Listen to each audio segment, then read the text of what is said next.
2부입니다. 지금 죽음에 대한 이야기 하고 있습니다. 이런저런 자신들이 가지고 있는 생각들과 또 우리 손 작가가 준비해 오신 거를 함께 버무려서 하다 보니까 시간이 길어졌어요. 네, 난 4부작을 갔으면 좋겠는데 본인은 극구 오늘 마무리 짓겠다고 하시니까 네, 이야기해 주시죠. 네, 앞에서 이제 끝나기 전에 기독교에서 죽음에 대해서 뭐라고 하는지 약간 이중적 소요가 있다라고 말씀을 드렸는데요. 성경에서도 죽음에 대해서 얘기하는 부분들을 조금 썰을 풀자면 계속해서 약간 이중적인 면모라 그럴까요? 약간 상반되는 면모가 계속해서 등장을 해요. 우선은, 예? 아니야. 미안해. 왜 갑자기 방해를 해? 뭐라 그랬어? 나 뭐 그랬어. 그래? 아니, 에녹이 나는 좀 그런 생각이 들었다. 에녹 이렇게 한 건데. 그래요? 네. 아니, 미안해요. 죽을래? 죽음을 맛보고 싶니? 이 자리에서 바로 승천하고 싶어? 사실은 이제 구약 성경을 토대로 조금 보면은요, 사실은 죽음에 대한 내용이 약간 부정적으로 많이 그려져요. 그러니까 고대 근동의 이방 민족들은 내세에 대한 희망을 굉장히 많이 얘기를 하거든요. 근데 사실은 우리 지금 관점으로 보면 우리는 천국 소망 이런 얘기 많이 하지만 사실 구약 특히 이스라엘 전통 속에서는 죽음 이후에 도래할 내세적 삶을 희망하기보다는 지금 유대교도 약간 그런 뉘앙스가 강한데 현세에 굉장히 많이 포커싱을 맞춰요. 그러니까 죽음 이전의 현세적 삶에서 이루어질 희망을, 그러니까 죽음 이후가 아니라 이 세상에서의 희망을 우선하며 주목을 하거든요. 그래서 구약 성경에는 물질적 풍요나 건강, 장수, 성취된 유복한 삶이 굉장히 많이 나오고 또 하나님은 이런 계명을 잘 지킨 신실한 의인들에게 주는 어떤 것들로 인식이 되는 경우가 많거든요. 그래서 이스라엘 민족 신앙에 의하면 하나님 본질적으로 죽은 자들의 하나님이 아니라 살아있는 자들의 하나님이고 살아계신 하나님이고 생명 주시는 하나님이고 생명의 하나님, 생명의 원천 등등으로 이제 삶과 생명에 대해서 굉장히 많이 강조를 하거든요. 그래서 하나님의 관심사가 죽은 자들이나 죽음의 세계가 아니라 살아있는 자들과 삶의 세계에 하나님은 나라를 건설해 가는 것이 이제 목적이다라고 많이 얘기를 해요. 그리고 오히려 하나님이 부지하신 것이 바로 죽음의 세력이 지배한다라고 얘기를 하고요. 다시 얘기하지만 1차적으로 이스라엘은 죽음 이후가 아니라 현세에 집중을 하고요. 그러니까 요런 배경들이 있다 보니까 많은 시작자들이 죽음의 세계에 대한 깊은 신학적 성찰을 회피하고 사실 성경 구절이 그렇게 많이 나오지도 않고요. 그러니까 죽음 이후의 부분에 대해서 죽으면 어떻게 된다 이런 말이 없다는 거죠. 네, 아까도 말씀드렸지만 죽으면 어떻게 되는 그 프로세스에 대해서 언급한 것도 없고 죽음 이후의 세상이 어떻게 막 이루어져 있는지에 대해서 그런 부분은 사실 성경이 오히려 더 많이 빈약해요. 우리가 말끝마다 천국 소망을 얘기하는 것에 비해서는 굉장히 많이 빈약하다라는 것이죠. 그러나 베드로전서 3장 19절에 보면은 여기서 그는 이제 예수 그리스도인데 영으로 가서 옥에 있는 영들에게도 가셔서 선포하셨습니다. 베드로전서 4장 6절 보면 죽은 자들에게도 복음이 전파됐으니 이런 구절들이 있어요. 이런 거 보면 죽음의 세계도 하나님의 통치 영역에 속한다라는 부분에 대해서 확정할 수 있고요. 그런데 이제 연옥이 있다는 뜻 아닌가요? 그거는 아닙니다. 네. 네. 네. 친가톨릭 방송을 주장하시는 우리 서 과장님. 네.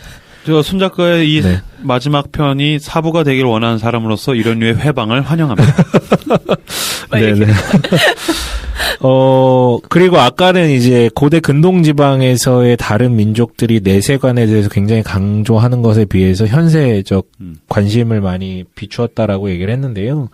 또 이제 그리스 로마식 세계를 위시한 대다수 종교 문화권이 영혼 불멸설을 신봉했었거든요. 영혼이 불멸하다. 기독교는 영혼 불멸설일까요, 아닐까요? 영혼이 불멸하다고 믿을까요, 안 믿을까요? 믿지 않나요? 믿을까요, 안 믿을까요? 영혼 불멸이죠. 네. 그렇게 알고 있죠. 맞긴 맞는데 중요한 것은 성경의 관심사는 영혼이 불멸한다에 대해서 방점을 찍은 적도 없고 그 내용이 많이 나오지도 않고요. 더 중요한 건 몸이 함께 부활해서 하나 된다라는 그쵸. 것이 더 핵심이라는 것이죠. 이원론적으로 영역을 네네네네. 나누는 거는 네. 그리스적인 거죠. 네네. 그래서 이게 또 문제가 되는 거예요. 왜냐하면 초기 기독교는 영혼 불멸에 대해서 어느 정도 동의하지만 거기에 관심이 없고 사도신경을 통해서도 우리는 공식적으로 몸의 부활을 이제 고백을 하잖아요. 몸이 다시 사는 네네네. 것과 그래서 역사의 마지막에 영혼과 육체, 그러니까 종말이라고 표현할 수 있는데 영혼과 육체를 포괄하는 인간 전 존재의 부활과 영원한 생명을 고백을 해요. 영원히 다시 사는 것과 네네네. 아우 깨알 같네요. 아는 것들. 이거 그냥 얘기하라 그러면 또 말 못하잖아 또. 네. 같이 해야지만 우리가 또 처음부터 끝까지. 그래서 화장 이런 거. 네. 그렇죠. 그 몸의 부활이라는 것에 대해서 너무 또 들어가다 보니까 화장에 대해서 또 거부하게 되고 그러니까. 뭐 이런 어떤 부분들이 있게 되죠. 그럼에도 불구하고 2000년 역사 동안 영혼 불멸설이 견지되었어요. 우리가 몸의 부활을 믿지만 그렇다고 영혼에 대해서 또 이렇게 무가치적으로 생각하는 건 아니기 때문에 영혼 불멸설을 견지를 했어요. 그래서 아우구스티누스, 뭐 중세 토마스 아퀴나스, 종교개혁자 마틴 루터, 장칼뱅이 이르기까지 다 영혼 불멸설을 얘기하지만 다시 얘기하지만 이것이 핵심이 아니라 어쨌든 나중에는 통합될 것이다라는 의미에서의 영혼 불멸설을 얘기한 거죠. 이건 굉장히 다른 지점이에요. 그리스 로마 세계를 비롯한 고대 근동 종교에서 얘기하는 것은 영혼만 불멸하다라는 얘기였거든요. 그런데 이제 칼바르트가 아까는 이제 자유주의 이 신학자의 의견을 약간 죽음에 대해서 얘기를 했다면 칼바르트를 필두로 하는 신정통주의자들은 영혼 불멸설을 거부합니다. 뭐냐면 그건 아까 임브로도 얘기했듯이 그리스 철학과 종교의 반영이지 이런 이원론적인 태도가 교회의 부패라든가 신앙이 잘못 흘러가게 되는 계기가 됐다라고 얘기를 해요. 그래서 바르트는 죽음 이후에 육체 없는 영혼의 존재가 가능하다는 견해를 부정해요. 우리 맨 처음에 우리 떠람들 맨 처음에 때 기독교 사후 세계관 얘기할 때 이런 내용들을 좀 했어요. 그렇다면 내가 현재 종말이 오기 전에 죽었어. 개인의 죽음. 개인의 죽었을 때 종말이라는 시점이 오기 직전까지의 그 빈 공간 때는 우리 어떻게 살아가는 것인가. 사실은 성경에서 여기에 대해서 명확하게 얘기하는 부분은 그쵸. 없고. 근데 바르트는 그런데 우리는 자연스럽게 어떻게 생각하면 영혼만 그냥 있는 상태에 대해서 이제 떠올리게 되잖아요. 그래서 이제 뭐 낙원이라는 그렇죠. 개념이라든지. 네네네네. 그게 되는데 바르트는 그런 게 없다라는 거예요. 성경은 영혼이 육체와 구별되지만 분리되지 않음을 가르친다고 보았어요. 그러면 육체가 죽으면 영혼도 사실은 죽는 게 맞는 것이죠. 그는 전인으로 죽음을 맞이하고 하나님의 은총에 의해 전인으로 부활하는 것이다. 그러니까 죽을 때도 같이 죽고 부활도 같이 하는 것이지 영혼이 따로 분리가 돼서 그것만 좀 살다가 다시 결합하는 그런 개념은 아니다라고 얘기를 해요. 그럼 그 사이에 대해서는 뭐라고 설명했어요? 이게 중요한데 바르트가 여기까지만 얘기하고 그 다음에 종말론을 집필하기 직전에 죽어요. 종말론, 그러니까 굉장히 이 사람한테 이거 되게 중요한 내용이었는데 이거를 쓰려고 하다가 죽었어요. 사실. 안타깝다. 네. 쓰기 싫어서 죽은 거 아니야? 야, 이거 무슨 코미디야? 아니야, 코미디는 아니고. 근데 이게 사실은 부정할 수 없는 게 아까도 얘기했잖아요. 영혼 불멸이 성경의 핵심이 아니라 그치. 성경의 핵심은 몸과 영혼이 결합돼서 통일된, 연합된, 그러니까 통전적인 이 인격이 중요하다고 얘기를 하는 것이 영혼 불멸에 대해서는 사실 딱히 크게 얘기하지 않거든요. 약간 그런 것 같은데 네네. 너무 천기누설적인 거 알아버려가지고 쓰려고 그러는데 하나님 이거 안 되겠는데 하고 데리고 가시는 거예요. 너무 여기까지는 안 되겠네. 내일 내가 얘기해줄게. 그리고 갔는데 하나님이 데리고 가신 거예요. 네. 저도 이거 궁금해가지고 사실 저는 이제 칼바르트 신학을 많이 공부하는 학교에서 다니지 않아가지고 그래서 뭐라고 얘기했지 막 계속 나도 검색해보고 지금 손잡고 하는데 얘기해서 엄청 궁금했는데. 엄청 검색해봤는데 결론이 그거더라. 그걸 쓰려고 종말론에 대해서 쓰려고 했는데 그 직전에 교회 교의학이라고 그 불멸의 역작이 있는데 그쪽이 좀 많이 상실돼 있다 그러더라고요. 근데 음모 이론 같이 제가 낭설을 하나 또 던져드리자면 제가 그전에도 말씀드렸지만 개인이 죽으면 차원을 넘어서 우주의 종말로 바로 가게 된다. 그것도 저는 하나님은 시간 밖에 계신 분이시기 시간과 때문에. 공간 밖에 네. 계시니. 그 때문에 한 번도 떠올리진 못했지만 죽는 순간 그 종말의 때와 맞닿아서 그렇죠. 있을 가능성이 그렇게 생각하는 게 또 괜찮은 물론 것 이게 같아요. 이제 그리스 철학적인 시간 개념이 있잖아요. 약간 그런 개념이기는 하지만 이게 기독교적인 시간 개념은 아니더라고. 근데 인터스텔라를 보면서 그쵸. 확신을 얻었습니다. 아, 난 좀 9천을 떠돌면 재밌을 것 같아. 웃기지 마. 어딜 빨리 떠돌려. 꺼져. 이게 이상해. 친카톨릭을 넘었어, 이거는. 재밌을 것 같아. 되게 이상해. 너의 많은 지식이 널 미치게 하는 거다. 네. 아무튼 근데 이것도 이제 또 문제가 될 수 있는 게 마태복음 10장 28절에 유일한 발레가 하나 있는데 이게 뭐냐면 예수님이 하신 말씀인데 몸은 죽여도 영혼은 능히 죽이지 못하는 자들을 두려워하지 말고 오직 몸과 영혼을 능히 지옥에 멸하실 수 있는 일을 두려워하라. 그러니까 몸과 영혼을 약간 분리시켜서 얘기하는 듯한 구절이 있거든요. 아무튼 이제 기독교 전통의 영혼 불멸설은 이교적 세계와 기반이 다르고 중요한 것은 하나된 영과 육이 하나된 요 부분을 그리고 이교적인 영혼 불멸설은 인간의 영혼이 뭔가 영혼이 신적 존재가 되는 듯이 얘기를 하지만 기독교에서는 성경은 그 자체가 신적 속성은 없고 역시나 하나님의 그냥 피조물일 뿐이다 라는 부분에 대해서 얘기를 해요.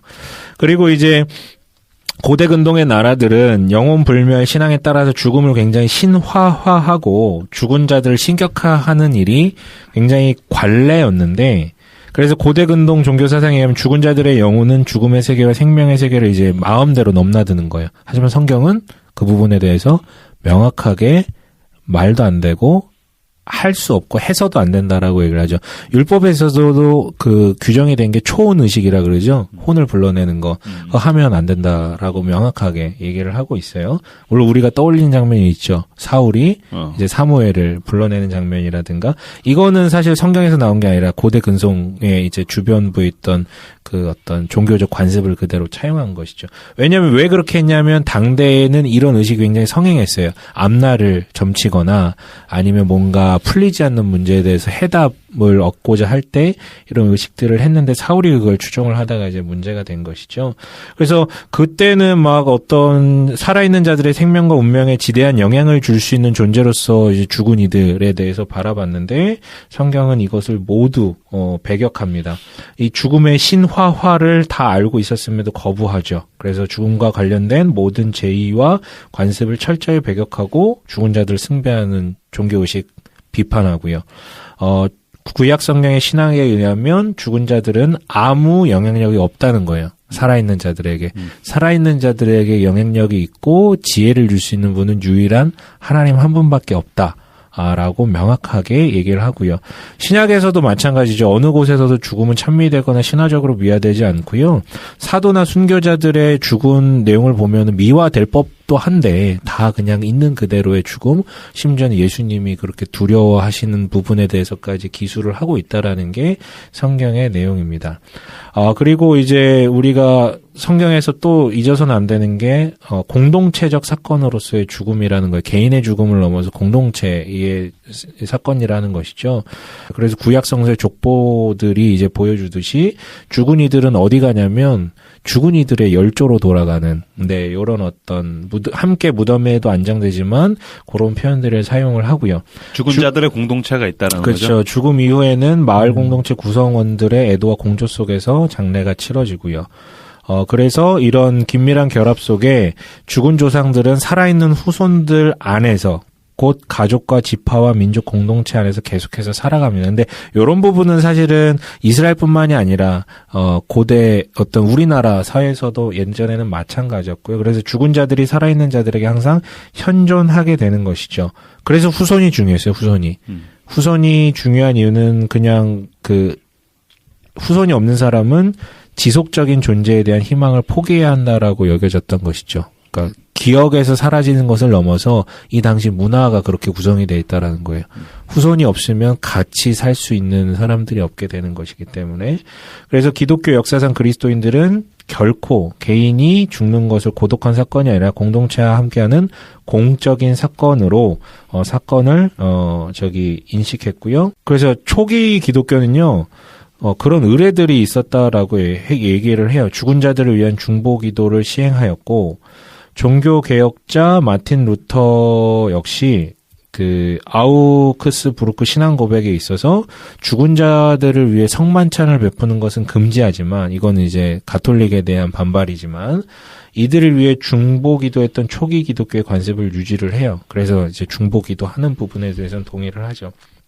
그리고 우리도 잘 알고 있겠지만 예전 교회 이거는 중세 때부터 아마 그러니까 초기 기독교부터 시작됐던 것 같은데 초대교회 때 이미 이제 도피하면서 어디죠? 카타콤이라고 불리는 무덤, 동굴 안에서, 물론 이제 그게 그리스도인들만의 무덤은 아니었지만 그곳에서 생활하는 게 익숙했고, 후대에도 교회당 바로 옆에, 이제 무덤을, 마련하지. 여기에 대해서는 의견이 분분해요. 이교적 관습이 들어온 거다라고 얘기를 하는 사람도 있지만, 그렇게만 또 설명할 수 없는 게 그들을 부분을 위해서 이제 죽은 신자들의 시신을 교회 건물이나 지하나 벽 또는 건물 옆 묘지에 매장하면서 죽음을 계속해서 함께 떠올리며 요 사람들이 우리와 분리된 사람들이 아니라 우리와 함께 그리스도 안에서 함께 거하는 이들이다라는 것을 이제 얘기를 했던 것이죠. 그래서 성도의 교제라는 표현을 우리는 그냥 우리가 믿는 현 시대에 지금 우리 눈으로 보는 사람들이 이 안에서 누리는 교제라고 생각할 가능성이 많은데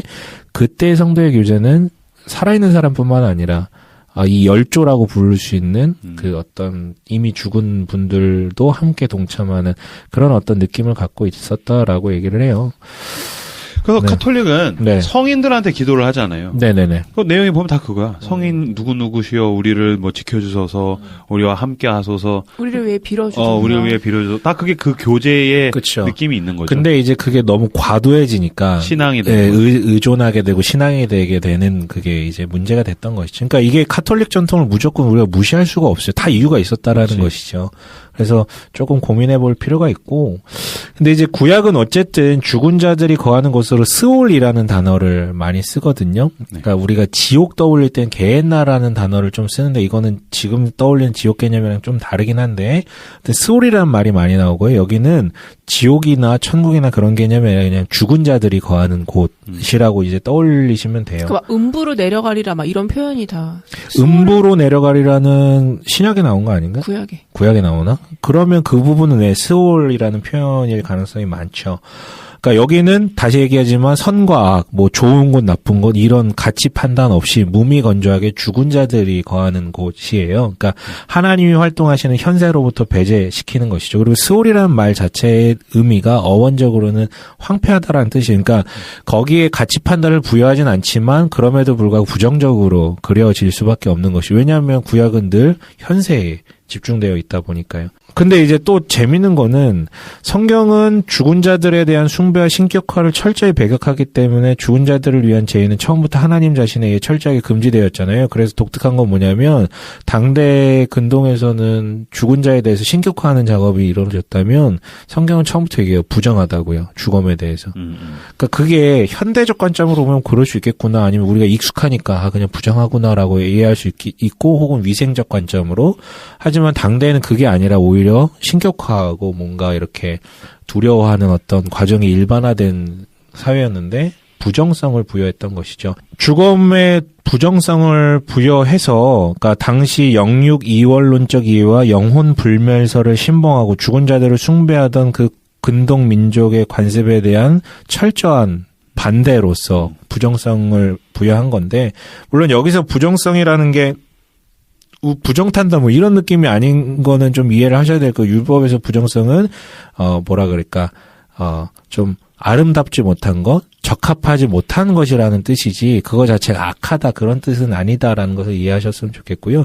반면에 또 이게 또 되게 이중적인 게 장례를 치르지 못하는 것을 또 큰 불행과 저주로 또 간주를 하는 거예요. 죽음을 부정하다고 여기면서 또 한편으로는 장례를 못 치르면 이것도 역시 되게 불행과 저주로 간주하는 거죠. 그래서 성경에도 나오는데 다른 사람의 시신을 대신해서 장사해 주는 것을 큰 덕행이라고 표현을 하고 사람의 마땅한 도리로 간주하고 근친자는 반드시 장사를 해야 되는 그 의무를 갖고 있었던 것이에요. 그러니까 이게 참 고인의 시신을 처리할 때는 성의를 다해야 되지만 죽음의 부정성을 인식하고 죄와 저주를 미워해야 하므로 장사 후에는 반드시 예법에 따라서 성결케 하는 과정을 겪었다라는 것이죠. 그러니까 성경에서 얘기하는 이 죽음이라는 것이 굉장히 어떤 양가 감정을 가질 수밖에 없게끔 양면성에 대해서 계속해서 얘기를 하는 부분이 있어요. 오늘 좀 얘기하고 싶었던 것은 좋은 죽음이에요, 좋은 죽음. 죽음을 부정적으로 볼 게 아니라 좋은 죽음에 대해서 좀 한번 나눠봤으면 좋겠다라는 것이죠. 근데 좋은 죽음을 얘기하기 전에 아까도 이제 우리를 둘러싼 죽음에 대한 어떤 우리가 직면하는 문화라든가 인식이라든가 이런 것들이 굉장히 단절적이고 부정적인 부분이 많았잖아요. 근데 그리스도교의 신앙이 오히려 긍정적 영향을 미쳐야 되는데 우리도 그 아래에 있다 그랬잖아요. 이거는 근데 어떤 개개인의 그리스도인 문제뿐만 아니라 신학이라든가 목회자들도 역시나 이 부분에 있어서 제외되지 않는 것 같아요. 왜냐면 우선 19세, 우리나라에 전수된 신학도 그렇지만 19세기 초반의 서구 신학은 죽음에 대해 되게 배타적이었어요. 그러니까 성경적인 부분도 있겠지만 성경적이지 않은데 어느 순간 이렇게 구축된 신학 체계 가운데의 뉘앙스는 죽음에 대해서 되게 배타적이고 죽은 자들을 하나님과 살아있는 자들로부터 격리시키는 어떤 전통들이 있었고 요 전통이 바로 우리나라에도 들어오게 된 거예요. 그래서 우리나라에서 굉장히 딜레마가 있었죠. 우리나라에는 기본적으로 유교 문화이고 조상과 죽은 자들에 대해서 공경하는 문화 속에서 제례를 드리기 시작을 했는데 우리는 이제 특히 개신교 같은 경우에는 가톨릭은 이제 이것들 나중에 허용하게 되지만 기독교는 이것을 허용하지 않습니다. 우상숭배라고 여긴 것이죠. 실제 유교에서 말하는 조상 제례는 우상숭배의 내용이 많이 빠져 있어요. 하지만 실제 민중이 바라보는 제사는 누가 봐도 이것은 어떤 샤머니즘적이었기 때문에 초기 선교사들이 이 부분에 대해서 명확하게 선을 긋게 되고 이제 교회법이라든가 이렇게 이제 얘기를 하게 된 것이었거든요. 근데 문제는 뭐냐면 그렇다고 성경에서 혹은 기독교에서 죽은 자들에 대한 부분을 무조건 도외시하고 부정적으로 보냐 또 그건 아니다라는 것이죠. 인간의 어떤 자연스러운 또 본능인데 그래서 이게 계속 문제가 되는 거예요. 교인들의 이탈과 일반 국민들이 야 이건 저 인간들은 뭐지? 부모도 없고 아무것도 없다 이런 어떤 괴리 현상이 나날이 심화되자 그래서 만들어진 게 뭐냐면 추도 예배, 추모 예배 같은 것이죠. 이게 대안이었어요. 그러니까 임시 방편적인 대안으로 만든 것이었는데 여전히 한국 개신교에서는 통상적으로 죽은 자들을 위해 기도하거나 기념 예배를 드리는 것이 일종의 금기로 여겨져요. 하지만 지금도 유럽 개신교의 주일 예배 순서는 주중에 하나님의 부르심을 받은 성도들을 위한 묵념의 시간이 있고 또 교회력에 죽은 자들을 위해 기도하는 날이 정해져 있어서 성도들이 죽은 자들을 위해 중보 기도를 하는 것과는 굉장히 상반된다라는 것이죠. 지금 우리네 문화는요. 그래서 가만히 고민해보니까 저도 개인적으로는 어떤 예배를 드리고 하는 부분에 대해서 저도 좀 약간은 좀 반대이긴 해요. 죽은 자들을 위해서. 네. 저는 근데 죽은 자들을 위해서뿐만이 아니라 예배라는 것의 의미 자체가 대상이 그렇게 될 수 없다라고 저는 좀 생각을 해서 예배학적 차원에서 조금 아니라고 생각하는데 예배를 드리는 것과 기도를 하는 것은 좀 다르다라고 여겨지거든요. 근데 지금 우리네 문화는 대안이 없는 거예요. 대안도 없고 어떻게 해야 될지도 모르고. 근데 죽은 자들을 위해서 기도한다고 하면 그들이 영혼이 천국에 가기를 위해서 기도하는 건가? 그들에게 은혜가 베풀어지기를? 그거는 정확하게 얘기하면 연옥교리와 비슷할 수 있겠죠. 그러니까 우리가 기도해 줌으로 인해서 어떤 공덕이나 의가 쌓임으로 인해서 7층에서 6층으로 변경될 수 있다라는 믿음이 있는 거잖아요. 이 부분은 우리가 뭐 어떻게 판단할 수 있는 부분은 아닌 것 같고. 근데 이제 그런 의견을 낸 사람 있잖아요. 예수가 재림할 때에 초림 때에 왜 사도신경의 고백, 지옥에 들어가서 그들을 구원했듯이 재림 때에도 지옥에 가서 구원을 하실 수 있지 않겠느냐.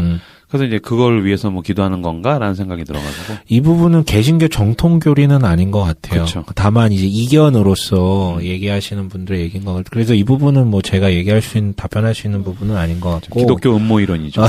하지만 이 부분에 대해서 우리가 좀 한번 생각은 해봐야 되지 않을까. 죽은 자들을 너무 도태시하는 것들이 우리의 의식과 우리의 형식 속에서 너무 많이 반영돼 있다 보니까 뭔가 죽음에 대해서 이 신앙이 좋은 이들이 신앙에 들어오려고 하는 이들이 아무것도 깨달을 수 있는 바가 없다라는 부분은 좀 문제가 있고 개신교가 오히려 우리의 믿음이 죽음을 삶의 현실로 끌어들여서 생명의 중요성이라든가 뭐 이런 부분들을 오히려 일깨우는데 일조를 해야 되는 그게 아니라 죽음을 삶의 현실에서 배제하고 죽은 자들을 망각하는 오늘날의 그 시대 사조를 방관하는데 어떻게 보면 우리가 더 일조를 한 걸 수도 있죠.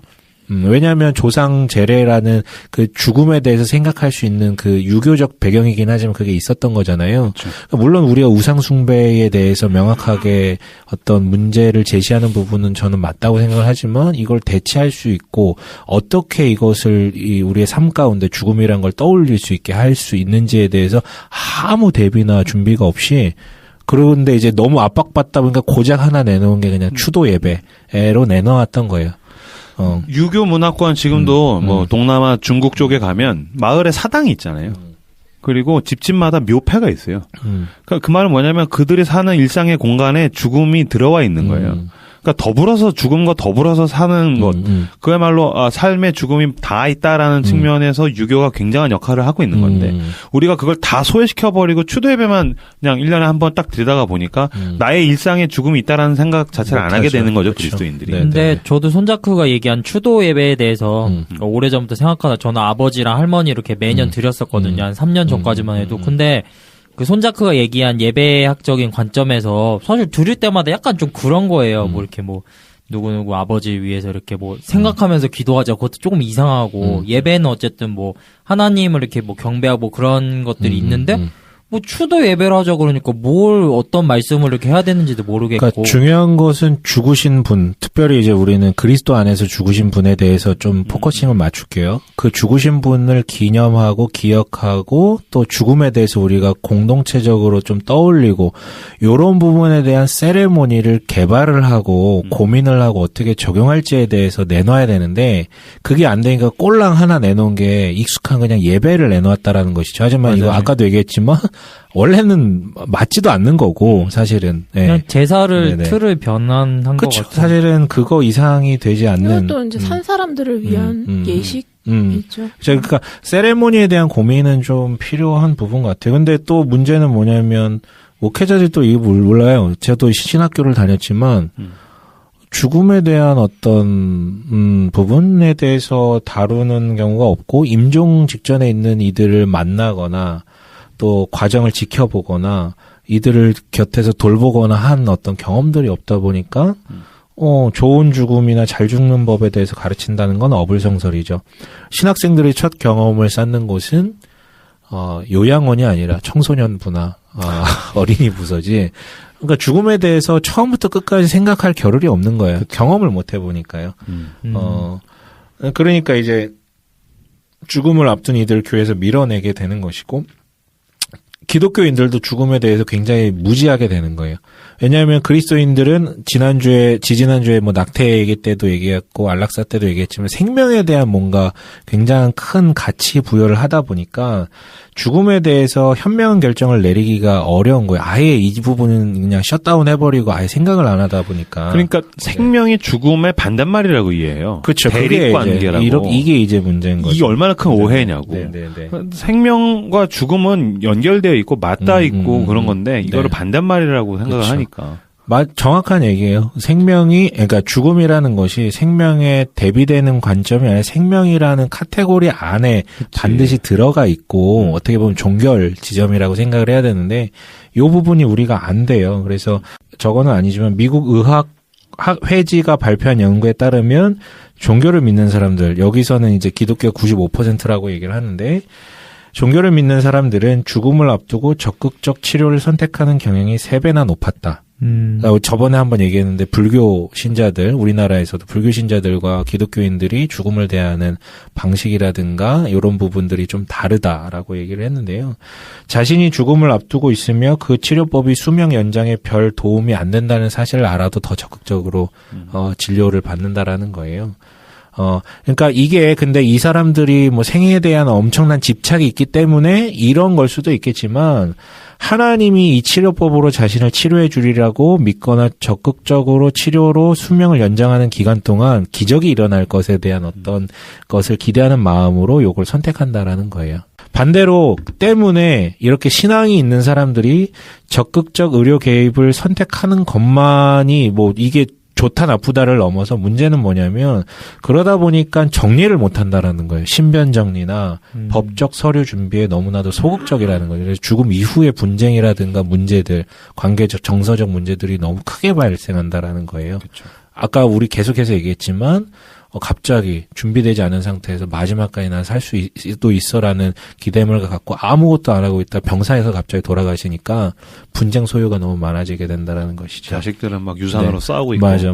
저 옛날에 어떤 교회에서 어떤 분도 암보험에 대해서 되게 부정적으로 얘기했거든요.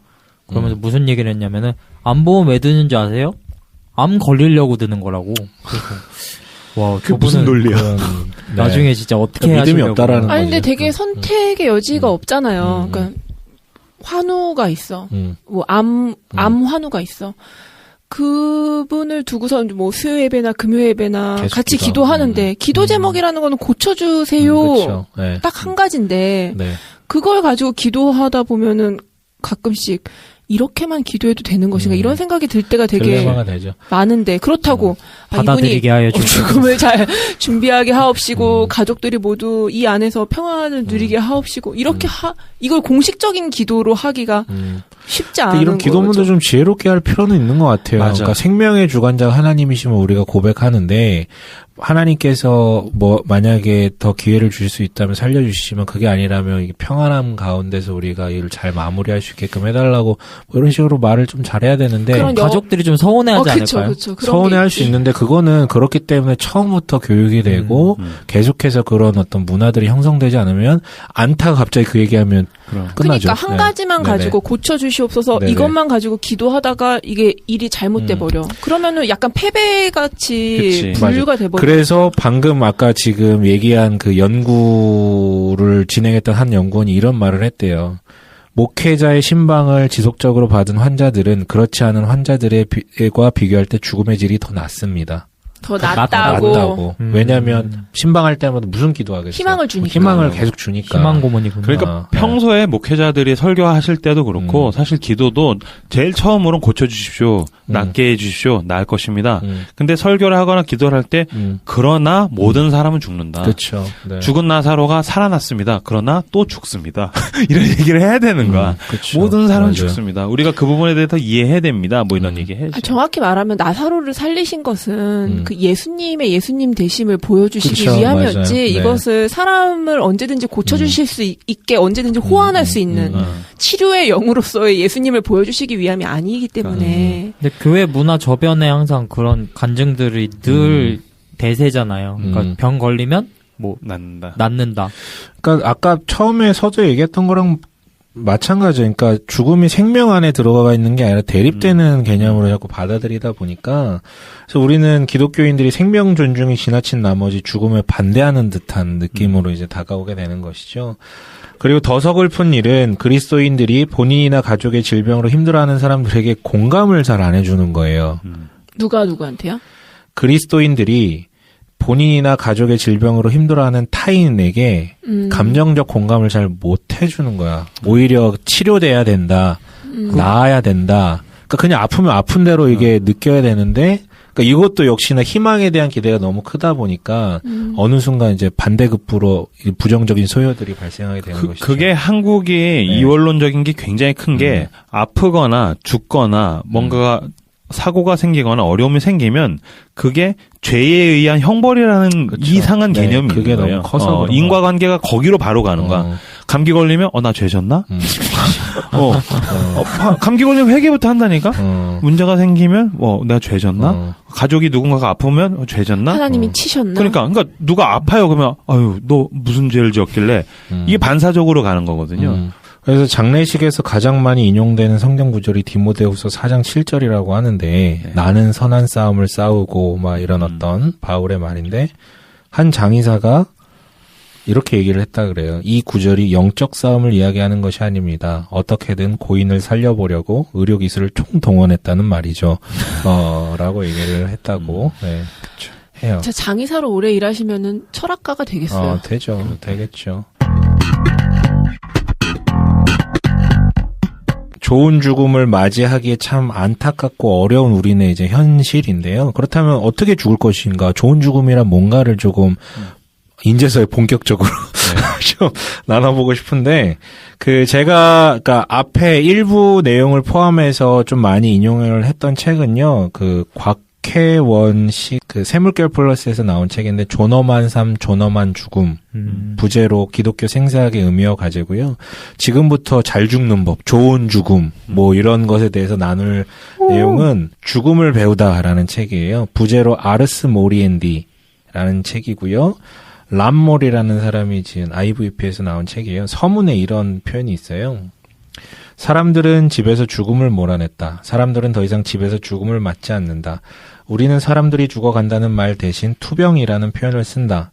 이로써 중증 환자들이 임박한 죽음을 받아들이도록 돕기보다는 환자와 의사들이 죽음에 맞서 싸우도록 부추긴다. 죽음을 준비하는 일은 뒷전으로 밀린다.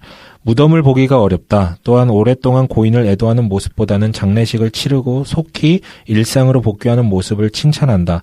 죽음을 회피하는 이와 같은 현상을 발전이라고 말하는 사람들이 있을지 모르겠다. 그러나 그 대가는 크고 인간에 대한 소외를 낳았다. 교회는 죽음의 기술을 회복해야 한다. 우리는 죽음을 다시 배워야 한다. 사람들이 잘 죽고 잘 애도하도록 도와야 한다. 이게 이제 이 책의 서문에 있는 내용이에요. 그 부제로 아르스 모리엔디라는 표현을 썼거든요. 요 표현이 이제 되게 중요한 표현이고 기독교 전통에서 굉장히 의미 있는 표현이에요. 뭐냐면 정확한 의미는 죽음의 기술 혹은 죽음의 예술이라는 것을 의미하는 라틴어죠. 아르스 모리엔디. 본래 이 죽음의 기술 아르스 모리엔디는요. 15세기 출판업자 윌리엄 캑스턴이 좋은 죽음을 준비하자는 뜻에서 최초로 제작한 목판화예요. 그러니까 텍스트로 기록된 책이 아니었고 목판화 그림이었다라는 것이죠. 근데 이게 왜 출판됐냐면 1347년에 그 흑사병 이 유럽 전역을 휩쓸었잖아요. 유럽 인구의 3분의 1이 죽었어요. 7,500만 명 가량이 죽었다라고 얘기를 해요. 어마어마하죠. 그러니까 이렇게 죽을 때 당시 중세 사회이기 때문에 종부성사가 꼭 들어가야 됐었어요. 사제들이 죽기 직전에 사람들에게 임종을 선고하며 종부성사를 했었는데 너무 많이 죽으니까 심지어 사제들도 다 죽어나가니까 이게 안 되는 거예요. 근데 이건 꼭 해야 되고 너무 중요한 거거든. 그렇기 때문에, 죽음을 앞둔 그리스도인들은 다른 사람의 도움을 기대할 수도 없었고, 스스로 좋은 죽음을 맞이하는 법을 익히라는 의도에서 이 책이, 목판화가 출간되었던 것이죠. 그래서 이 목판화가, 사제 역할을 대신했고, 마치 교회 스테인드 글라스 있잖아요. 가톨릭 교회 같은 데 가보면, 유리로 된 스테인드 글라스가 단지 이제 영롱한 빛깔을 주기 위해서가 아니라 그 그림을 통해서 글을 못 읽는 이들에게 어떤 그 기독교의 내용들 메시지를 주기 위해서 있는 것처럼 똑같이 목판화를 통해서 죽음에 대해서 묵상할 수 있게 하는 것이죠. 목판화의 그림들은 임종 장면을 묘사하는데요. 죽음을 앞둔 사람 주변에 영혼을 서로 차지하려는 마귀와 천사들이 있는 거예요. 그리고 이 그림들은 죽음을 앞둔 사람이 만나게 되는 유혹이 있어요. 조바심과 두려움들, 마치 그 철로 역정에서 그런 어떤 뭐 감정들을 하나씩 의윤화해서 하는 것처럼 이렇게 이제 유혹을 말하고요. 그것을 극복할 방법들을 묘사하고 있습니다. 그래서 그림을 보고 난 다음에 사제나 혹은 혹시 방송 들으시는 분들 있으면 검색해 보시면 바로 나옵니다. 아르스 모리엔디. 네, 아르스 모리엔디. 그래서 글을 읽을 줄 모르는 사람들에게는 그림만으로도 충분히 설명이 됐고요. 옆에 글을 읽을 줄 아는 사람이 있었다면, 그러니까 사제가 있으면 좋고 사제가 없으면 글을 읽을 줄 아는 사람들이 그 조금 이제 글씨 같은 것들을 설명해 주고 했던 것 같아요. 하지만 없어도 그림만으로 충분했고요. 그래서 이 목판화를 보면서 죽음을 준비하고 부활을 기대하는 마음으로 견뎌냈다라고 얘기를 해요. 아르스 모리엔디 처음에 그냥 정말 목판화로 시작을 했는데 인기가 너무 많아가지고 라틴어를 포함한 각종 방언으로 300부 넘게 제작이 되었고요. 그리고 요 한 권짜리 그림책으로 시작한 아르스 모리엔디가 이후 기독교의 중요한 전통이 되어서 굉장히 다양한 형태로 신자들에게 죽는 법을 가르치는 문서뿐 아니라 그리스도인의 임종 실천으로 자리 잡게 되었던 일종의 그리스도교 죽음 매뉴얼 처럼 이제 나온 것이죠. 장르가 된 거죠. 네, 장르가 된 것이죠. 그래서 죽음을 똑똑히 그 끔찍함을 알고 직면하되 마지막 시간을 잘 보낼 수 있는 방법을 제공을 했습니다. 이처럼 아르스 모리엔디가 흑사병 때문에 갑자기 등장하긴 했는데 이게 갑자기 나온 게 아니라 사실 이전에 있던 기독교의 죽음 철학을 반영을 해서 그 갑자기 프레싱이 가해지니까 그 결과물로 이제 등장을 하게 된 것이죠. 그래서 이후로 이 아르스 모리엔디 그 전통이 발달하면서 다양한 의식과 실천이 살펴져서 몇 가지 공통 주제가 부각되었어요. 잘 죽는 죽음의 기술에 대해서. 그 책에서는 이 5가지 요소에 대해서 얘기를 해요. 첫 번째는 죽음에는 준비가 반드시 필요하다라는 거. 두 번째는 죽음의 과정은 깊이 있는 영적 사건이라는, 그냥 단순히 생명이 끝나는 게 아니라 영적 사건이라는 것이죠.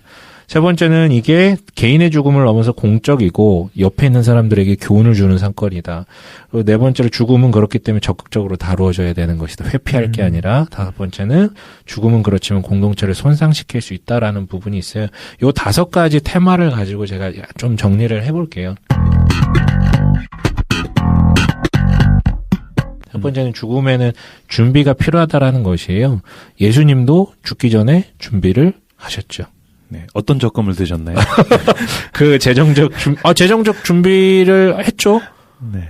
왜냐면 자기 사랑하는 제자에게 어머니를 맡기는 그것도 어떻게 보면 죽음의 준비라고 얘기를 할 수 있죠. 인간 아들로서의 어떤. 그렇네. 난 승천 준비인 줄 알았더니 천국에다가 엄청난 주택 청약을. 네. 예. 뭔 소리인지 모르겠지만 아무튼 예. 그리고 죽으시기 전날 밤에도 자신의 죽음에 대해서 얘기를 하시면서 예, 말씀을 하셨고요. 그리고 이제 기독교 전통에서도요. 죽음을 앞둔 이들은 세례를 받을 것처럼 마치 그리스도의 죽음과 부활이라는 부활절 신비에 담긴 그리스도인의 죽음에 깊이 잠기는 그런 의식을 정확한 의식의 어떤 형태는 모르겠는데 그런 의식이 있었다라고 전해져요.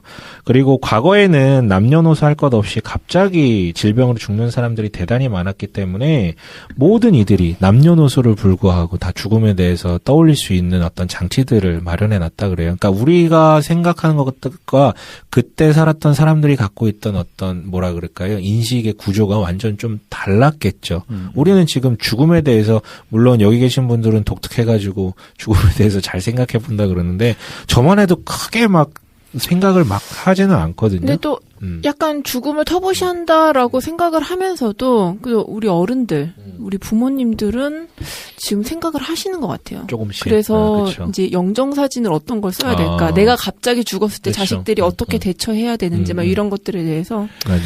생각하시는 것 같더라고요. 오히려 지금은 이제 돈을 내서 상조 회사에다가 보험같이 한 달마다 돈을 내면 그렇죠. 와서 다 해주니까 아무런 별 준비를 사실 안 하지만 예전엔 집에 다 300옷을 준비하고 있었잖아요. 그러니까 이제 돌아가실 때 본인이 입을 옷을 이미 이제 나이가 뭐 환갑이 넘었다 그러면 그걸 되게 비쌌거든요. 그걸 한 번씩 다 집에서 사다 놓으셨었어요. 왜냐면 우리 할머니가 그걸 팔았거든.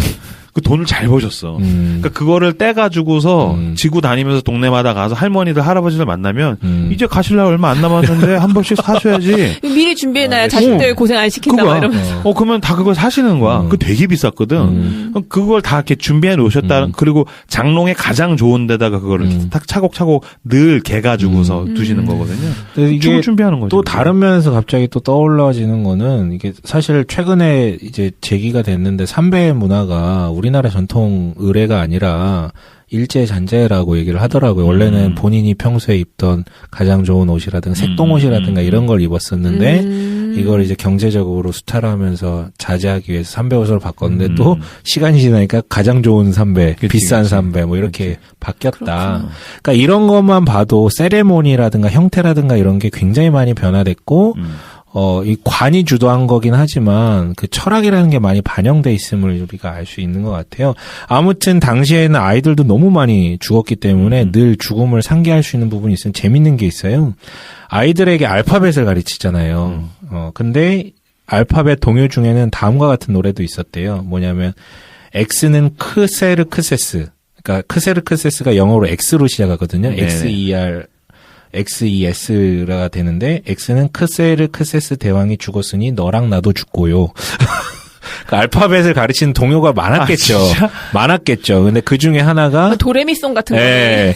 그리고 Y는 젊음, 유스잖아요. Y는 젊음이, 그러니까 유스가 앞으로 미끄러지니 죽음이 순식간에 낙하채입니다. 뭐 이런 동요가 있었대요. 우리가 전우의 시체를 넘고 넘어 이거 하면서 고무줄한 거랑 약간 그렇죠, 비슷한 거. 맞는 거. 왜냐면 군인들이 늘 죽음을 직면하고 있으니까 그런 노래를 부르면서 살잖아요. 똑같이 지금 어린아이한테 그런 거 가르치면 미쳤다고 욕먹겠죠. 애들한테 그런 걸 가르치냐고.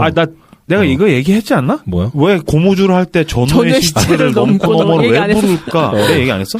아니 어느 날 이렇게 혼자 이렇게 쭉 길을 가는데 애들끼리 노는 걸 보는데 와 우리 때는 고무줄 참 많이 했는데 전우의 시체를 넘고 아니 그거를 우리 그 남자애들은 그 고무줄 놀이 안 하잖아요. 여자애들이 하잖아요. 전쟁이랑 조금 감정적으로 정서적으로 멀잖아. 근데 우리끼리 아무 생각 없이 이렇게 하다가 그치. 친구랑 둘이 앉아가지고 이 가사를 곱씹으면서 이게 무슨 뜻이야. 근데 이러고서 시체를 넘고 그 둘이 막 무서워가지고 막 벌벌벌 떨고 막 이랬던 기억이 있어요. 그러니까요. 그리고 그때 그 당시 아이들은 매일 밤 잠들기 전에 이렇게 기도했다고 해요. 이제 잠자리에 듭니다. 주님 제 영혼을 지켜주세요. 만약 내일 아침 깨기 전에 죽는다면 주님이 제 영혼을 거두어 주시길 기도합니다. 이게 마치 약간 이제 그러니까 관용 기도문처럼 이렇게 유행했던 기도라고 해요. 왜냐하면 잠자는 거 자체 아까 임브로도 얘기했지만 그 죽음을 하고 유사한 어떤 그런 맥락 속에서 바라볼 수 있었기 때문에. 그리고요. 하루를 사는 건 사실 하루만큼 죽은 거예요. 맞아요. 네. 그렇잖아요. 살아가는 건 죽어가는 거니까. 당시에는 또 실제로 진짜 자고 일어났는데 그냥 어제 놀던 친구가 다음날 못 일어나는 경우도 이러니까. 많고 이러니까. 네. 우리나라 인사도 안녕하세요잖아. 간밤에 안녕하셨습니까? 살아서 놀았네. 네. 뭐 그 얘기잖아요. 그래서 이제 그 5가지 중에 하나 했어요. 죽으면 준비가 필요하다. 두 번째는 죽음의 과정은 이제 깊이 있는 영적 사건이다라는 게 이제 아레스 모리엔디의 결론 중에 하나인데 실제 진짜 영적인 사건이에요. 그러니까 1817년에 뉴욕주 스키넥터디에 살던 애나 베더의 죽음을 보던 신문 기사예요. 신문 기사입니다. 뭐라고 얘기하냐면 그녀가 온전한 확신 가운데 죽었다는 이야기는 흥미로운 사실임에 틀림없다. 주님의 촛불이 그녀의 머리 위를 비추었고 죽음은 꼬리를 내렸다. 그녀는 구속하는 사랑을 소리 높여 찬양하며 요단강을 건넜다. 그녀는 자신을 위한 자리가 준비된 곳이 보인다고 분명히 말했다. 그러니까 이분이 아까 얘기했던 임사체험 비슷한 것일 수 있는데 죽음 직전에 이런 것들을 보고 주변 사람들에게 얘기하는 게 이제 신문 기사화가 된 거예요. 유한한 인간의 언어로는 형용하기 힘들 정도로 화려하게 장식된 곳이었다고 전했다. 하지만 신문기사는 이걸 좀 비꼬야. 이렇게 이제, 전달받은 걸 쓰지만, 물론 그녀의 죽음이 이 생에서 그녀를 사랑했던 사람들의 슬픔을 위로할 뿐 아니라 주님 안에서 죽은 사람들이 복되다는 사실을 모든 사람의 마음에 강력히 심어주도록 의도되었다. 뭐, 이렇게 이제 결론을 내리지만 아무튼 이게 이제 신문기사에 실린 것이거든요. 아까 이제 달라스 윌라드 얘기 잠깐 했는데 굉장히 유명한 신학자예요. 뭐 아시는 분 아시겠지만, 하나님의 모략이라는 굉장히 대표적인 책이 있거든요. 신학생들이라면 아마 많이 읽어봤을 만한 책인데 이 책에서 이렇게 써요. 강력한 진정제를 투여하는 일이 보편화되기 전만 해도 밤을 새며 간병하는 사람 중에 이런 현상을 목격한 이들이 흔했다. 흔히 이 행기에 있는 죽어가는 사람이 먼저 간 사람들과 대화를 시작한다. 우리가 아직 산 사람들과 접촉하고 있는 동안 그들이 우리를 맞으러 나온다. 우리가 통과하기 직전에 잠시 커튼이 열린다. 그러니까 뭐냐면 죽기 직전에 있는 사람들이 삶과 죽음의 경계를 넘나들면서 죽은 사람들과도 만나고 산 사람들과도 뭐 대화하는 뭐 이런 장면들이 등장하는 것이고, 근데 이분이 굉장히 냉철한 어떻게 보면 기독교 철학 쪽에서 어떤 책들을 많이 쓰신 분인데, 요 분이 이 얘기들을 하게 된 계기가 있어요. 자신의 경험을 얘기를 하는 거예요. 파킨슨 병으로 죽은 우리 형은 오랫동안 말을 못하는 상태였다네. 그런데 죽기 직전에 형수님께 여보 이제는 나를 놓아주구려 라고 말을 하고 돌아가셨다라는 거예요. 말을 계속 못하다가 죽기 바로 직전에 여보 나를 놓아달라고 이렇게 하고 돌아갔다는 걸, 그러니까 죽은 걸 보고 굉장히 뭔가 신비한 부분들을 이제 깨닫게 됐다라는 것이죠. 그런 어떤 체험들을 통해서. 근데 이런 신기한 일들을 죽음을 앞둔 사람들에게 이제 삶과 죽음의 경계가 모호하다는 사실을 암시하고, 그러니까 이런 희미한 경계, 과도기가 있다라는 것이죠.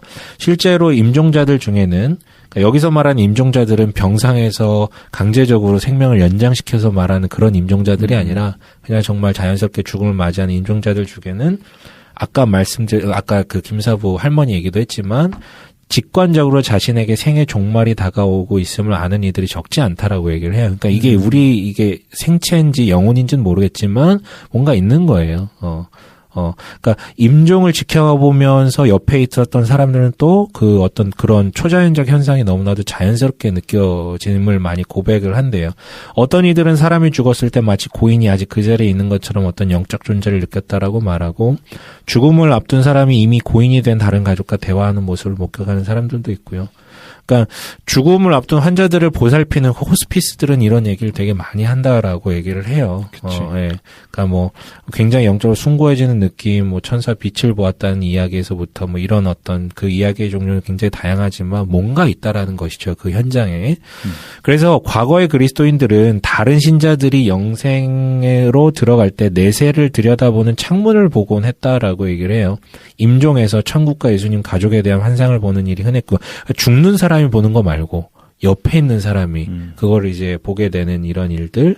그래서 이런 현상을 직면하고 나면 이 사람은 사랑하는 가족의 어떤 죽음을 지켜본 사람들, 그리고 이런 좀 신비한 체험을 한 사람들은 믿음과 소망이 깃든 어떤 위로 가운데 슬픔을 누그러뜨리는 역할을 자연스럽게 받았다라는 것이죠. 그런 신체적인 증거를 보일 때 또 주변 사람들을 격려하고 정서적 위로를 가져다 줄 수 있고, 남아있는 이들도 그걸 통해서 굉장히 큰 위로를 받게 된다라는 거예요. 아, 그 다음 세계가 있고, 아, 참 좋은 어떤 천국에 가시는구나라는 것을 경험하는, 그러니까 얼마나 큰 위로가 되겠냐 이거죠. 저도 우리 할머니 돌아가실 때 기도해 주시던 2명 권사님이 있었는데, 제가 꿈을 꿨는데 똑같은 꿈을 그 두 분이 꿨어요. 그게 너무 신기했어요. 너하고 그 두 분 권사님하고 다 셋이서 같은 꿈을 꿨다고? 네. 할머니에 대한 꿈? 그거를 근데 하루 나눠가지고 그 권사님이 먼저 꾸고 다른 권사님이 꾸고 마지막으로 내가 꿨어요. 진짜 신기하다. 너무 신기했어. 그러니까 우리가 굉장히 합리적 신앙에 대해서 많이 얘기하는 시대이긴 하지만 이런 어떤 신비한 일들과 또 그것이 오히려 죽음이 그래서 오히려 옆에 있는 이들에게 굉장히 큰 위로가 될 수 있다라는 부분은 우리가 조금 그러니까 물론 초자연 체험을 개인적으로 증명할 수 없어요.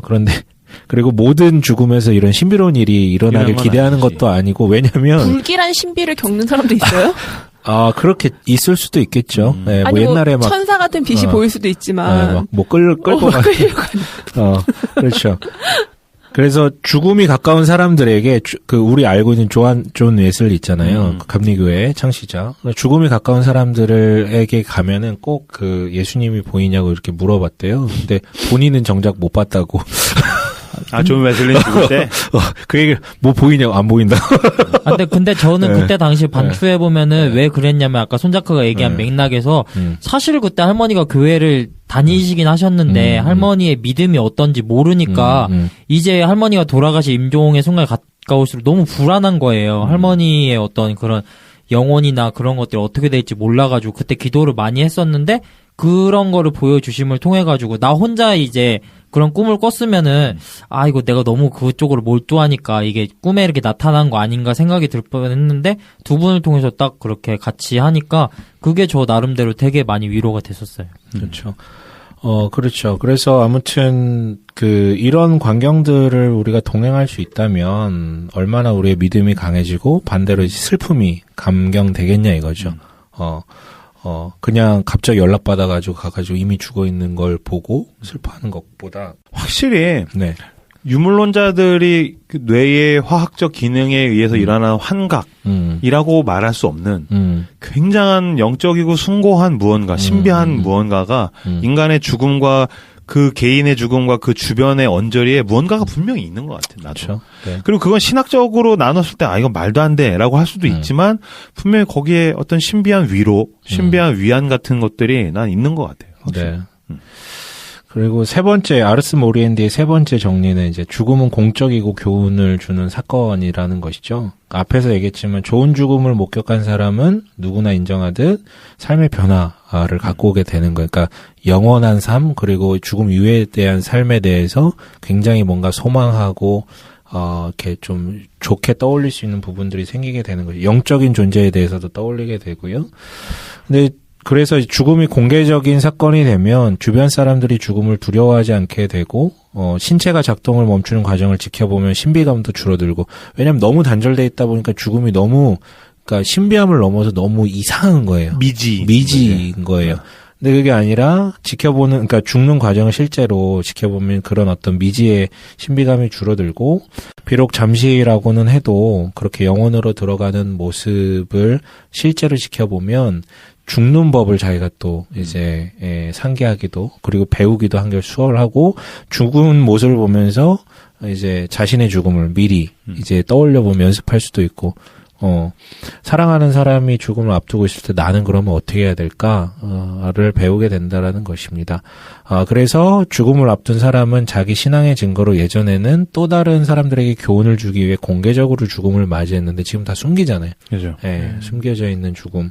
그리고 그리스도인들 역시도 죽음을 앞둔 사람들에게 뭐 위로와 어떤 그런 것들을 넘어서 배우기 위해서도 그 자리에 가는 경우도 많다라고 얘기를 해요. 그리고 실제로 영생에 가까워지는 이들이 그들의 영생에 깊어지는 것들을 많이 보기도 했었고요. 그리고 네 번째는 이제 죽음은 적극적으로 다루어져야 한다라는 아르스 모리엔디의 이제 네 번째 이제 정리인데, 이거는 사실은 책에서는 임종 준비에 대한 내용들을 많이 다뤄요. 그러니까 적극적으로 다뤄져야 되는 부분에 있어서 임종 준비를 얘기를 하는데, 저는 이제 동시에 죽음 이후에 대한 것도 포함해야 된다고 생각을 해요. 이 사람이 죽어 사후세계 그 얘기하는 게 아니라 죽음 이후에 다른 사람들이 어떻게 이 부분들을 적극적으로 다뤄야 되는. 왜냐하면 우리는 회피를 하기 때문에. 그렇죠. C.S. 루이스가 느지막하게 결혼을 했었잖아요. 네. 조이 데이비드먼이라는 그 아내를 맞이하게 됐는데 얼마 같이 살지 못하고 이제 죽었잖아요. 여기 때문에 되게 고통스러워 했었고. 근데 그러니까 C.S. 루이스가 이 죽음을 돌아본 이후에 자신의 책에서 슬퍼하는 사람들이 사회에서 느끼는 소외감을 표현했다라고 얘기를 해요. 뭐냐면, 아내를 잃고 나서 만나는 모든 사람에게 나는 굉장히 계면적음을 불러일으키는 존재가 되었다라는 거예요. 어쩔 줄 모르니까 만나면. 어떤 위로의 말을 해야 될지 모르겠고. 그러니까 내가 가는 게 되게, 이 사람들한테 불편하게 하는구나라는 걸 스스로 느끼게 할 만큼. 그러니까 이게 참 그런 거예요. 죽음이 너무 어색하니까, 너무 미지해거지니까 슬퍼하는 이에게 오히려 도리어 이제 위로가 아니라 빨리 제정신 차리고 정상으로 돌아와. 그래서 우리에게 있어서 죽음의 문화는 빨리 거두고 현실로 돌아오게 압박하는 문화가 돼버린 거예요. 왜냐면 자기들이 더 계면적으니까. 계면적인 것이죠. 그게 더 훨씬 건강한 사람들의 지표처럼 빨리 돌아오는 게. 하지만 이 압력이 슬픔을 겪는 사람들을 오히려 힘들게 한다라는 거예요. 빨리 정상으로 돌아오거나 아니면 그렇게 막 계면적음을 나한테 압력을 누는 그런 분위기 때문에. 왜냐하면 고통에 직면하는 것이 고통을 치유하는 건데 직면할 시간을 빼앗아 버리고 빨리 정상으로 돌아와 버리라는 것이죠. 그래서 그리고 또 많은 사람이 기독교는 무조건 기쁨과 승리와 평화와 평안의 종교라고 생각을 하는데, 때문에 교회가 오히려 유가족의 슬퍼하는, 애도하는 과정을 돕는 게 아니라 방해하는 경우가 이제 많다라는 거예요. 빨리 털고 이러는, 우리는 기뻐야 되는데, 막 이러면서. 예일 보고서에 의하면 고인이 죽고 난 뒤 넉 달째 그리움의 정서가 최고조에 달하며 뒤이어 분노가 찾아온대요. 유가족들이. 사후 6개월 무렵에는 우울증이 심해진다라고 얘기를 하더라고요. 근데 통상적으로 6개월이 넘어 유가족이 가족의 죽음을 받아들이기 시작하면 처음 내다 분노하고 그리워하고 우울해하고 이런 부분들이 많이 사그러진다. 6개월 이후에는. 근데 6살 동안 느끼는 감정적 충격이 가장 크긴 하지만 애도 과정 전체는 대개 2년 정도를 잡는 게 일반적이라고 얘기를 하더라고요. 물론 새로운 일상으로 돌아왔다라고 스스로 편하게 느끼려면 그거보다 2배. 그러니까 최소 2년에서 4년이 걸린다는 거예요. 근데 지금 우리의 문화는 빨리 3일장, 5일장 치르고, 5일장도 아니죠. 3일장 치르고 빨리 이제 현실을 복귀하길 원한다라는 것. 그래 제대로 슬퍼하려면 시간이 걸리는데, 그리고 충분히 시간을 들여 슬퍼하는 것이 한 인간의 인생을 중요하게 인정하는 과정이다라는 것이죠. 그리고 이 과정은 굉장히 오래 걸린다라는 거. 그래서요, 한 유대교 학자가 기독교로 개종을 했어요. 근데 이 사람이 유일하게 하나 되게 아쉬워하는 게, 유대교는 지금도 남아있는 의식인데 애도 의식이 따로 있어요. 그러니까 세레모니가 있다라는 것이죠. 그걸 잠깐 소개를 해볼게요. 우리가 갖고 있는, 기독교가 갖고 있는 그 굉장히 얄팍한 애도의 관점과 전혀 다른 유대교의 애도 의식인데요. 장례식 이후 일주일간 쉬바라는 기간을 지켜요. 쉬바라는. 네. 발음을 잘 하십시오. 네, 쉬바. 네. 쉬바를 지키고 이 기간은 아무것도 하지 않고 애도에만 집중하고요. 교인들은 그 쉬바 주간 내내 찾아와 매일 기도해 주는 거예요. 유가족은 집을 청소하거나 몸을 씻지 않고 요리나 옷을 갈아입는 것도 하지 않고 손님 대접도 하지 않아요. 교인들이 유가족에게 다 해주는 거예요. 밥도 갖다 주고 다 해주고 청소도 해주고 일주일이 지나면 공동체에 다시 합류할 시간이에요. 이 재결합은 어떤 면에서 약간 강조하고 강요를 한대요. 그러니까 언제까지 거기에 너무 잠겨있지 못하게 나와라. 밥은 먹고 해야 되니까 좀 왜냐면 그때 합류하지 못하면 계속해서 거기에 이제 이렇게 프레싱 당할 수 있으니까 그렇게 이제 합류를 하면 유가족들은 카디시라는 공동 기도를 드리면서 애도하는 다른 사람들과 합류를 해요. 이 기도는 11개월 동안 하루에 2번씩 드리게 됩니다. 애도하는 사람들과 함께. 그러니까 이 애도하는 사람들은 누구냐면 또 다른 유가족이 있는 사람들과 그 어떤 같이 하는 거예요. 그래서 이 또 다른 애도자들과 함께 구성된 공동체로의 회복은 엄청난 도움이 되는 것이죠. 하루 2차례 만남은 애도자들의 필요에 초점을 맞춘 일종의 영적 후원 그룹이라고 말할 수 있는 사람들과 함께 때문에 막 슬픔에 처한 사람들의 아픔을 가장 잘 알고 있는 사람들이에요. 이미 뭐 6개월이 지나고 이런 사람들. 그리고, 요때 이제 기도 모임은 사랑하는 사람을 잃고 자신의 분노를 하나님께 돌리는 사람들에게도 굉장히 도움이 된다라고 얘기를 해요. 요때 이제 뭔가 하나님 신앙이 굉장히 많이 흔들릴 수 있는 의심이라든가 분노가 일어나기 쉬운데, 요때 이제 이 사람들을 통해서 이제 다독여지는 것이죠. 그리고 고인의 일주기인 야르자이트라고 불리는데, 요때 유가족이 다시 아까 얘기했던 그 카디시 기도를 다시 올리게 되고요. 1년 동안 공식 애도 기간이 진행이 됩니다.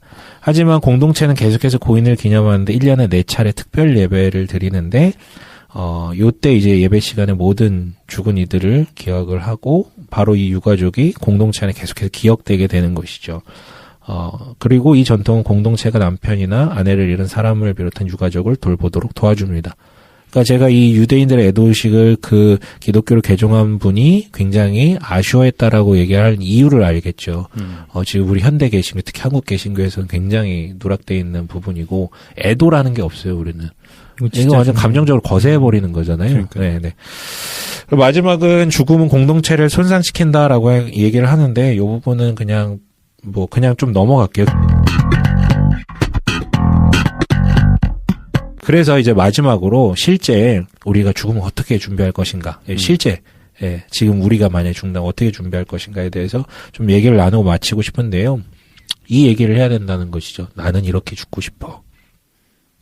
우리끼리 그런 대화를 해야 된다라는 것이죠. 옆에 있는 사람, 그러니까 아무나한테 얘기하라는 게 아니라 책임져 줄 수 있는 동행하는 사람들과 나는 이렇게 죽고 싶다라고요. 그러니까 이렇게 죽고 싶다는 게 죽음의 방법을 얘기하는 게 아니라 나는 네 손에 죽고 싶다. 그렇죠. 묻어줘, 같이 묻어줘 이런 거 말고. 네네. 그러니까 그것에 대한 언급과 대화가 너무 절실하게 필요한 것 같아요, 정말. 그렇죠. 그리고 그것에 대한 상상력. 그렇죠. 우리는 죽음 이후에 있는 천국과 지옥에 대한 상상력을 발휘해서 대화를 나눠야겠지만 또 동시에 이 땅에서 나의 죽음의 모양에 대한 상상력들. 그런 것도 굉장히 중요한 것 같아요. 저는 실제로 내가 죽었을 때 내 장례식에서 틀 노래들 리스트를 한 곡씩 정하고 있어요. 그래요? 팬메스님. 그러니까 이 노래 너무 좋아. 그러면 이 노래는 꼭 내 장례식 때 틀고 싶어라는 노래들을 한 곡씩 정하고 있어요. 뭐가 있는데요? 뭐 있는데요? 그런 거예요. 나 고향집에 이제 돌아간다라든지, 그러니까 좀 슬픔의 분위기를 이렇게 할 수 있는 노래라든지, 아니면 나는 돌아간다. 본향집에 돌아갔다. 킹스맨 2에 나오는 그런 거 말고. 걸어서 저 하늘까지. 괜찮네. 걸어서 저 하늘까지. 괜찮군요. 네. 아무튼 되게 불편한 작업이에요. 사실은 가족들의 누구라도 가족들에게 이런 질문 던지고 싶지 않죠. 어떻게 죽길 원하냐. 생명 유지 장치를 사용하지 않으시겠냐. 돌아가시기 전에 뭘 하고 싶냐. 이런 거 물어보기 참 쉽지 않은데. 만약에 당신이 그런 질문을 직접 던지지 않는다면 누가 던지냐면 의사가 던지고 보험회사가 던지고 병원 직원들이 그렇죠. 던지게 된다라는 거예요. 그렇기 때문에 환자를 돌보거나 앞으로 돌볼 사람은 당사자가 어떻게 죽고 싶은지 물어야 되는 거예요. 본인 스스로도 준비를 해야 되겠지만 의사들이요. 치료하는 데는 훈련을 받았지만 임종 문제를 어떻게 상의해야 되는지 이런 부분에 있어서 훈련을 받지 못한 경우가 많아요. 그래서 가족들이 특별히 원하는 바를 얘기하지 않는다면 현대 의료 체제는 어떻게든 더 많은 기술을 사용하여 개입하는 방향으로 흘러갑니다. 소송을 두려워하기 때문에. 좋은 임종에 기여하는 가장 큰 요선 때문에 의사소통이라는 것이요. 평소에 대화를 많이 해야 된다라는 것이죠. 그래서 임종 때 무엇을 원하는지 이미 대화를 끝낸 가족이 좋은 죽음을 맞이하는 경우가 많다고 합니다. 그래서 나는 이렇게 살고 싶다, 나는 이렇게 살고 싶지 않다라는 부분을 많이 대화하시고요.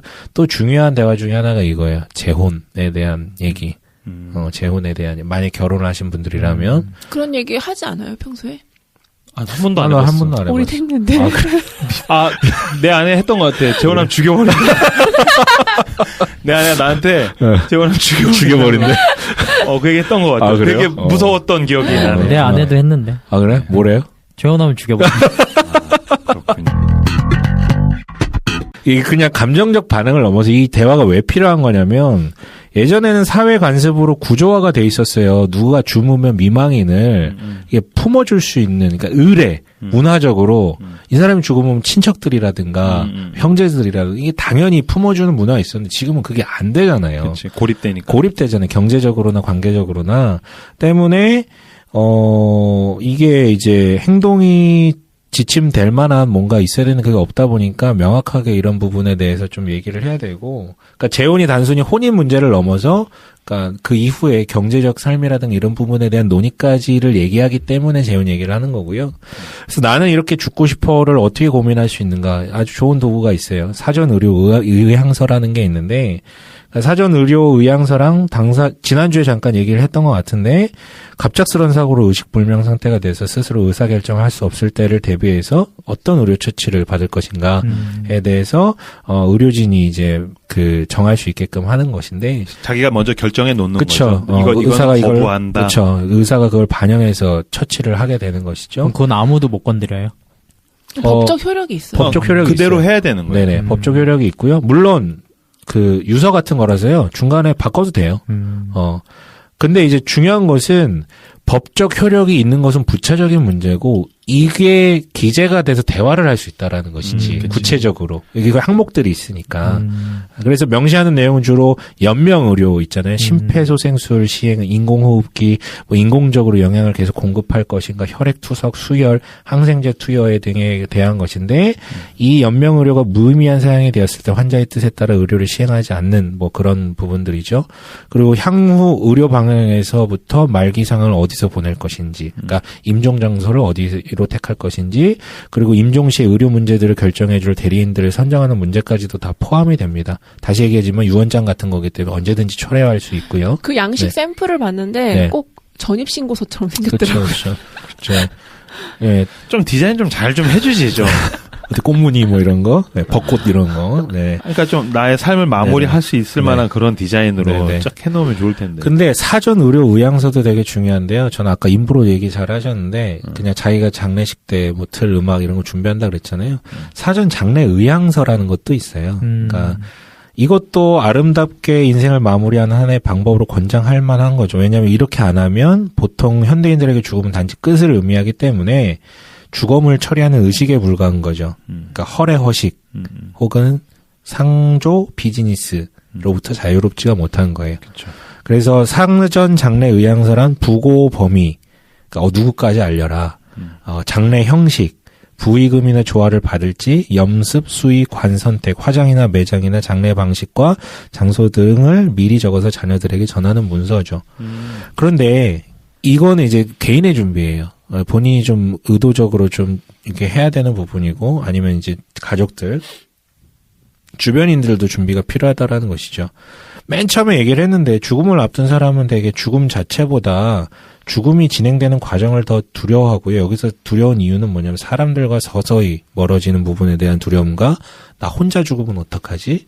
나 혼자 있을 때 죽으면 어떡하지? 이 부분에 있어서 두려워하는데, 그래서 이제 의학적으로 손을 쓸 수 없을 때 흔히 더 이상 할 수 있는 일이 없다고들 하지만 사실 할 수 있는 일들이 분명히 있다라는 것이 가장 중요한 것은 죽음을 앞둔 사람과 함께 있어주는 것. 가서 위로의 말 안 건네도 되지만 그러니까 사실 뻘쭘하고 어떻게 해야 될지 모르잖아요. 야, 내가 뭐 어떻게 해야 돼.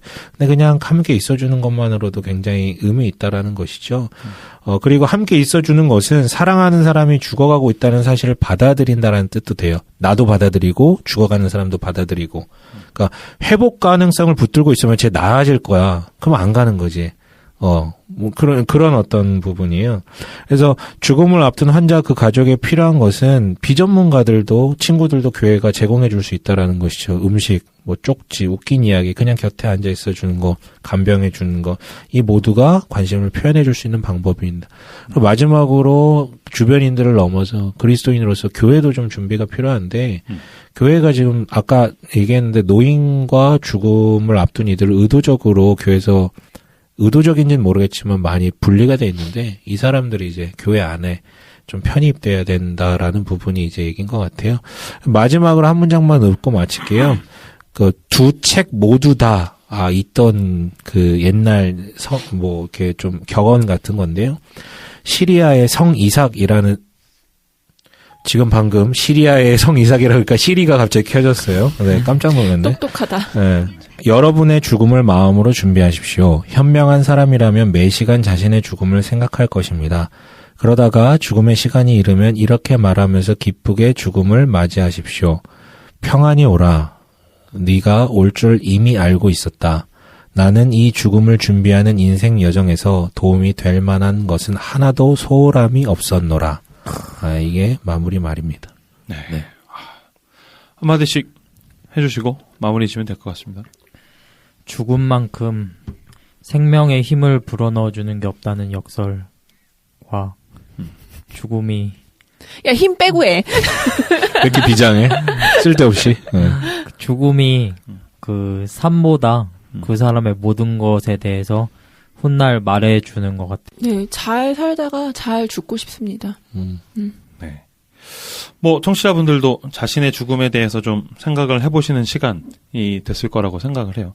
아까 저는 장례식 노래를 선곡을 혼자 한다는 얘기를 했는데 갑자기 떠올랐는데 최근에 이제 이 노래가 너무 좋아서 그 정미조라는 가수의 귀로라는 노래요. 가사가 너무 좋아. 장르가 뭐예요? 장르 뭐 그냥 최신 노래요? 느린 노래 한 재작년쯤 나왔어요. 근데 트로트 아니고 되게 우아하고 되게 좋은데 무지개가 뜨는 언덕을 찾아 넓은 세상 멀리 헤매 다녔네. 그 무지개 어디로 사라지고 높던 해는 기울어가네. 새털구름 머문 파란 하늘 아래 푸른 숨을 쉬며 천천히 걸어서 나 그리운 그곳에 간다네. 먼 길을 돌아 처음으로. 약간 귀양 같은 느낌이네. 뭐 그런 느낌이에요. 그래서 귀로예요. 근데 이게 나이가 많으신 할머니 가수인데 노래가 너무 좋아요. 한번 정미조의 귀로를 들으시면서 나도 먼 길을 돌아서 천천히 걸어서 그리운 그곳에 우리가 가게 될 텐데 그럼 나는 그 마지막을 어떻게 마무리 지어야 될까라는 생각을 해보시는 거 청취자분들에게도 굉장히 도움이 될 것 같아요. 난 장례식 음악으로 우리 떠남대 오프닝 근데 어릴 때는 좀 어떻게 죽고 싶다라는 게 명확하게 있었거든요. 좀 약간 저는 개죽음을 당하고 싶다라는. 그러니까 순교? 예? 웬 개죽음?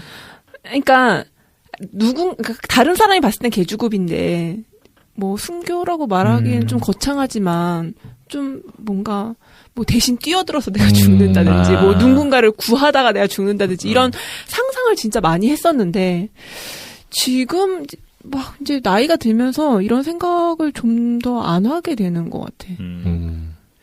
좀 다시 한번 이런 생각을 할 수 있는 기회가 생겨져서 되게 좋은 것 같고.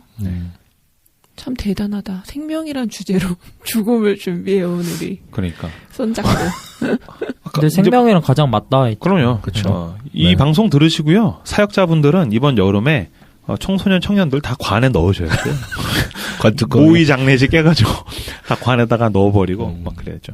네, 그렇죠. 마무리해 주시죠. 사실은 이제 오늘도 이렇게 대화하면서 깨달았던 게 내가 가장 죽음에 대해서 멀리 있던 사람이었구나. 저는 그렇게 많이 생각을 안 하고 살았었거든요. 근데 이제 이번 준비를 하면서 내가 갖고 있던 인식, 이미지 이런 것들이 거의 정반대였구나. 그리고 부정적인 요소들로 많이 있었던 것 같구나. 내가 의도했든 의도하지 않든. 그걸 좀 깨닫게 되어가지고요. 좀 생각을 전환하는 데 많이 도움이 됐고, 또 이제 조금 죽음에 대한 어떤 상상과 준비에 대해서 조금은 이제 진지하게 좀 받아들이고 아내랑도 좀 더 대화해보고 뭐 이런 시간을 좀 가져야겠다라는 생각을 합니다. 네. 재혼을 할지 안 할지도 논의를 좀 해주세요. 그러니까요. 그거 하다가 박 터질 것 같은데. 네. 그거는 제일 최후에 하시죠. 네, 최후에. 네. 절대 안 한다고 그냥 말씀하세요. 네, 그럼요. 죽으면 알게 뭐야. 진짜 무서운 친구야. 내세 글자. 무조건 안 한다. 내세. 무조건 안 한다. 그렇게 해야죠. 네, 많은 것들 배우셨죠? 네. 생명이라는 주제로 저희가 4부작 했는데 사실은 이제 생명에 붙어 있는 뒷면인 죽음에 대한 이야기들 이제 많이 다뤘습니다. 여기까지 함께 해주셔서 너무 감사하고요. 다음 주에 저희들 또 다른 내용으로 여러분들 찾아뵙도록 하겠습니다. 함께 해주셔서 감사합니다. 감사합니다.